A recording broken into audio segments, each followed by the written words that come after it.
Now, with the Western diet, this guarantees there are going to be, what, 500,000 people in this country this year who will have to have the front half of their body divided, their heart exposed, then veins will be taken from their leg and sewed on their heart.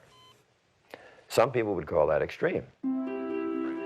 Dr. Esselstyn has now successfully treated over 250 patients with heart disease, using almost exclusively a whole foods, plant-based diet.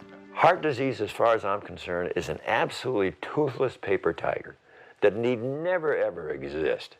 And if it does exist, it need never, ever progress. In 1973, the U.S. Congress passed a new farm subsidy bill. Among other things, it included incentives that encouraged a massive increase in corn production. One of the major byproducts of this enormous corn surplus was a low-cost sweetener called high-fructose corn syrup. Companies could add this sweetener to anything from soda pop to hot dogs, and then make these products widely available at low prices. Processed sugars and other refined foods are far more calorie-dense than the whole plants they're made from. The dramatic increase in their use is a major reason why our food has become richer. To evolutionary psychologist and author Dr. Doug Lisle, the consumption of unnaturally dense foods is the main cause for the epidemic of obesity in America. It isn't that people become more self-indulgent. It isn't because they're lazier than they ever were. What's happening is that their mechanisms of satiation are being fooled. The process starts with a range of receptors in our stomachs that help us gauge how much food we've eaten. These include stretch receptors to help measure the sheer volume of food in our stomachs. We also have density receptors to help determine the caloric density, or what we more commonly call the richness of our food. For instance, 500 calories of natural plant food fills the stomach completely, triggering both our stretch and density receptors to signal our brain that we've had enough to eat. But 500 calories of unnaturally rich or processed food fills the stomach far less, deceiving these receptors into telling our brain that we need to eat more. Even worse is 500 calories of oil, which is almost pure fat and barely triggers any response at all.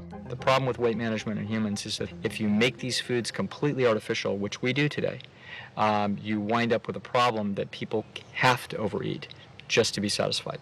But why do these concentrated foods that are so harmful to us give us so much pleasure? Dr. Lisle says the answer is related to a system called the motivational triad. This is a trio of biological mechanisms that nature has designed into every creature on Earth so they can survive to pass their genes on to the next generation. The first leg of the motivational triad is pleasure seeking. And primarily two things are the cause of that, and those two things are food and sex. So in the case of a great white shark, it's basically got a neon sign flashing across its forehead saying food, sex, food, sex, food, sex. Unless it's a male, then it says sex, food, but it's pretty much the same thing. The other two legs of the motivational triad are avoiding pain and doing everything with the least amount of effort. Pleasure-seeking, pain avoidance, and energy conservation. That really sums up animal behavior, whether we're talking about a paramecium under a microscope or a great white shark. Richer foods naturally excite our senses because it's nature's way of telling us they will provide the highest amount of dietary reward with the least amount of effort. This helped our ancestors find the most calorie-dense and ripe foods available, which contributed to our survival. But in today's environment, we can artificially increase calorie density well beyond what our ancestors would have found in nature. The resulting foods give us a hypernormal amount of pleasure, leading us into something Dr. Lisle calls the pleasure trap. What the pleasure trap is an interaction between our natural instincts, which are trying to tell us the right thing to do, and some kind of artificial modern stimulation that is piggybacking or hijacking that process. So the classic example of the pleasure trap would be drugs and drug addiction. The way drugs work is they hijack the existing pleasure circuits. When certain chemicals hit those areas, they cause feelings of euphoria and excitement. The same drug-like effect happens when we eat highly concentrated, processed foods. We've removed the fiber, we've removed the water, we've removed the minerals, we've done everything that we can to hyper-concentrate sugar and fat, and add a bunch of salt as well into the food. And now what the food has become is become a low-grade addiction. These things are drugs. They have other deleterious side effects, not the least of which is adding a lot of empty calories. Dr. Terry Mason is Commissioner of Health for the City of Chicago. He's one of the few public officials in America who openly supports a plant-based diet. If it walked, hopped, swam, crawled, slithered, had eyes, a mom and a dad, don't eat it. Dr. Mason contends that the less affluent segments of our population have difficulty making the best food choices.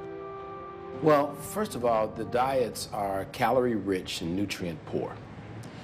This is the real problem. And unfortunately, poor people are poor in everything. They're poor in health, they're poor in food choices, they're poor in almost every aspect that you could think of. This makes the less prosperous particularly vulnerable to the low-grade addiction of highly processed foods. People want stuff that's fast, people want stuff that's quick, and they like the stuff that's salty, and they like the taste of something fried. And so those are the kinds of things that you see in our community.